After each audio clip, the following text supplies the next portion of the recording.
কে দেয়? দেখেন ভারতের প্রত্যেকটা পত্রিকা, দেখেন মোদী সরকারের আলোচনা, ভারতের প্রত্যেকটা নিউজ শুধু নির্বাচন চাই, নির্বাচন চাই। শেখ হাসিনা সেখানে বসে বলতেছে নির্বাচন চাই, নির্বাচন চাই। আমরাও তো নির্বাচন চাই, কিন্তু আমরা নিরপেক্ষ নির্বাচন চাই, গ্রহণযোগ্য নির্বাচন চাই, সুষ্ঠু নির্বাচন চাই, সবার অংশগ্রহণমূলক নির্বাচন চাই। আমরা কোনো দখলদারি নির্বাচন চাই না। আর এই দখলদারি নির্বাচনকে বন্ধ করার জন্য প্রয়োজন হলো সংস্কার।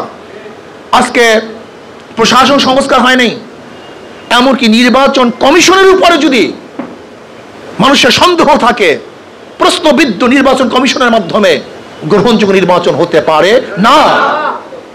কাজে আগে সংস্কার। 610 ঈসাই সালে তিনি নবুয়াতি লাভ করেন।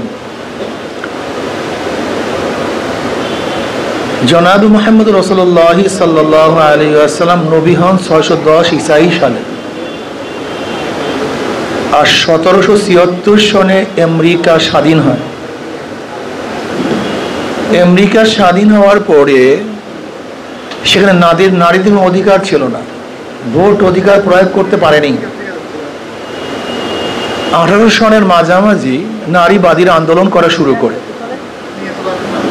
1920 সনে নারীদের ভোট অধিকার প্রয়োগ করা হয়।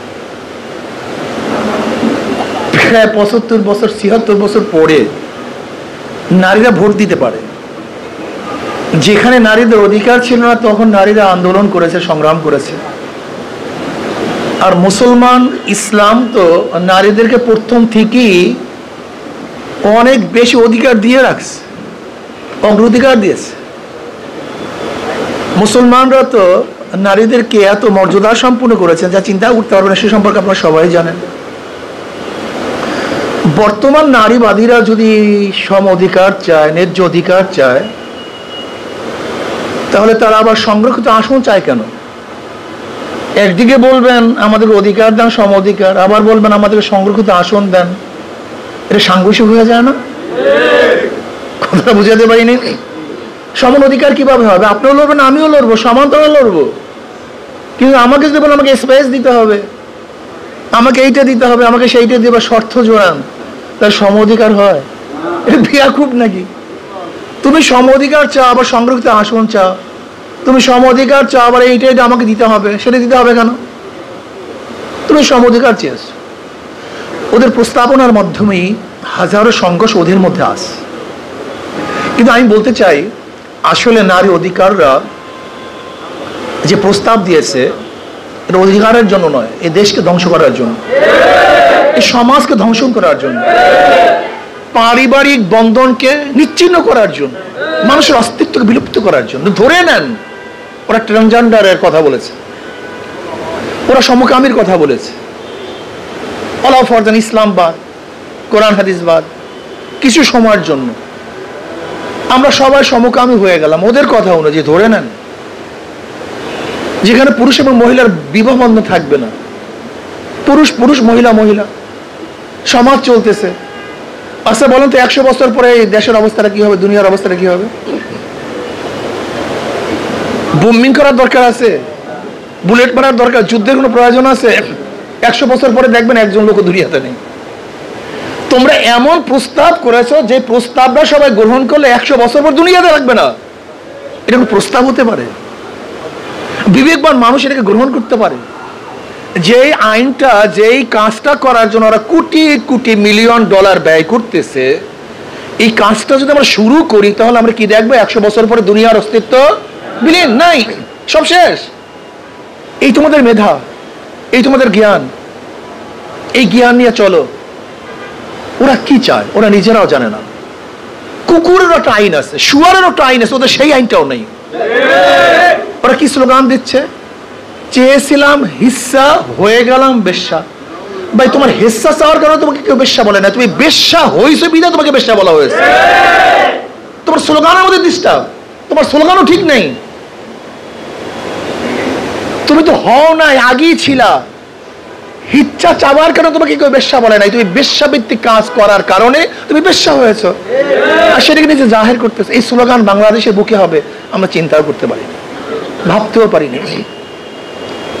এই স্লোগান, এই পোশাক, এই সংস্কৃতি, এই কৃষ্টি কালচার, এই ব্যানার আমাদের বাংলাদেশের মানুষের মধ্যে প্রচারিত হবে, প্রতিষ্ঠিত হবে, এ নিয়ে আন্দোলন করবে, আমরা চিন্তা করতে পারিনি।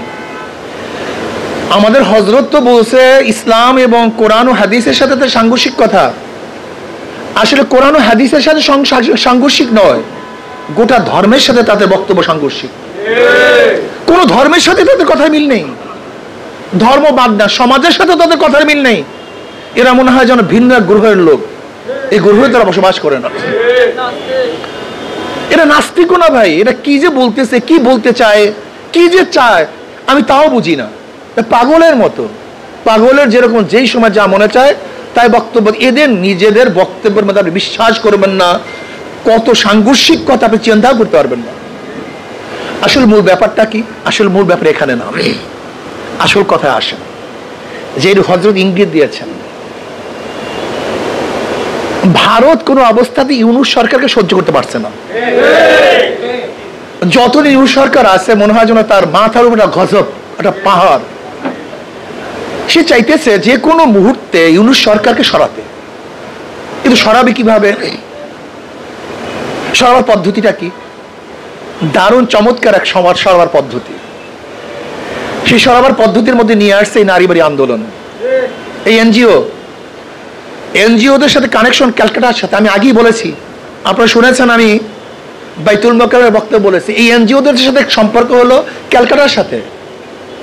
এদের সাথে আমাদের দেশের কোনো সম্পর্ক নেই, এদের সাথে সম্পর্ক দিল্লির সাথে। দিল্লির সাথে দিল্লির কথা তারা কথা বলে। দিল্লিতে যদি বৃষ্টি পড়ে তাহলে এখানে তারা ছাতি ধরে, সেই গোষ্ঠী এই গোষ্ঠী। ওরা জানে নারীবাদীরা যদি এই আন্দোলনে নামে তাদের বিরুদ্ধে দেশের মানুষরা নামবে, শুধু মুসলমান না, এদেশের জনগণ তাদের বিরুদ্ধে নামবে। আর যখন জনগণ নেমে পড়বে কোন ইউনূস সরকার এক সেকেন্ডও থাকতে পারবে না। এই ইউনূস সরকারকে নামাবার পদ্ধতি, পলিসি, অন্য কিছু না, অন্য কিছু না। তারা জানে এটা বাস্তবায়ন হওয়া সম্ভব না, এটা বাস্তবায়ন করবে না, করতে পারে না, তারা জানে। কিন্তু গোটা একটা গোষ্ঠীকে, যারা এই দেশপ্রেমিক, ধর্মপ্রেমিক, যারা মানববাদী, তাদের সাথে একটা সাংঘর্ষিক অবস্থানে নিয়ে আসার জন্য সরকারকে এই প্রস্তাবনা দেওয়া হয়েছে। এর জন্য দেখেছেন আমরা সতর্ক ছিলাম, আমরা প্রতিবাদ করেছি, কিন্তু মাঠ পর্যায়ে খুব বেশি কিন্তু কর্মসূচি প্রদান করিনি। আপনারা খেয়াল করেছেন, আমরা সতর্ক আছি যে কোথা থেকে আসছে। আমরা প্রতিবাদ করেছি, আমরা সরকারের কাছে প্রতিবেদন দিয়েছি, সাংঘর্ষিক কোন কোন জায়গায় সব কিছু আমরা তাদের উপস্থাপন করেছি। সরকার বলেছে যে প্রস্তাব মানামানি বাস্তবায়ন না, সে আমলেও নিয়েছে কথা। কিন্তু মূল ব্যাপারটা হলো ভারত চায় না ইউনূস সরকার একদিন বেশি থাকুক। দেশের অবস্থা ভালো না, আপনারা জানেন না, অবস্থা খুবই খারাপের দিকে চলছে, যাচ্ছে। রোজ এই কাজ করতেছে, প্রায় সাকসেসের পথে। আপনাকে সতর্ক থাকতে হবে, অবশ্যই সতর্ক থাকতে হবে। দিল্লির কোনো এজেন্ডা বাংলাদেশে বাস্তবায়ন করতে দেওয়া যাবে না, ধ্বংস হয়ে যাব। আপনারা জানেন অঞ্চল নিয়ে ওদের একটা পরিকল্পনা আছে।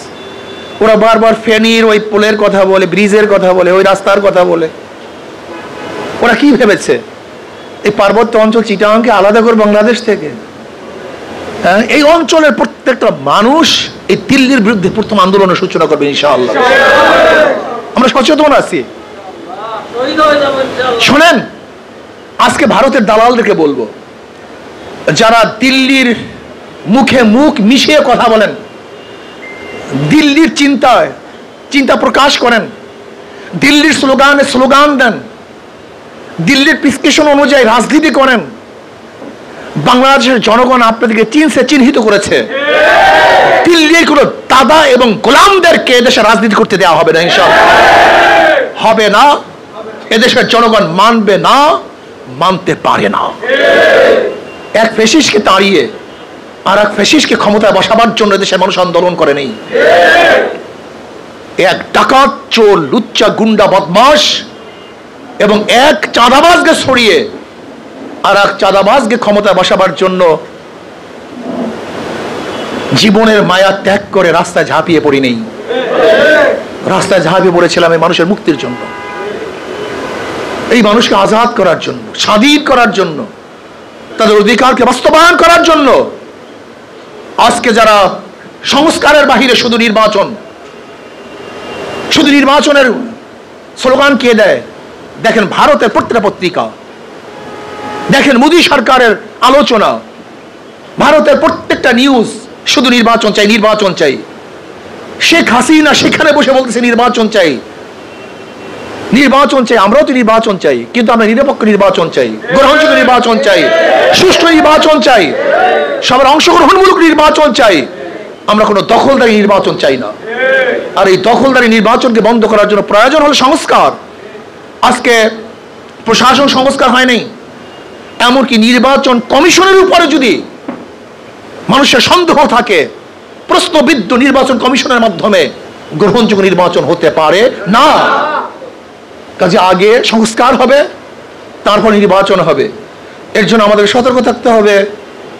যদি দিল্লির মত অনুযায়ী কারা আন্দোলনের সূচনা করে, তাহলে বাংলাদেশের মানুষ একত্রিত হয়ে ওদের দাঁত ভাঙ্গা জবাব দেবে ইনশাআল্লাহ। লড়াই হবে রাজপথে, আন্দোলন হবে রাজপথে। রাজপথ ছাড়ি নেই, ইনশাআল্লাহ ছাড়বো না। ইসলামী আন্দোলন বাংলাদেশ সবসময় ন্যায়ের পথে দাঁড়াচ্ছে, থাকবে ইনশাআল্লাহ। আল্লাহ আমাকে এবং আমাদের সবাইকে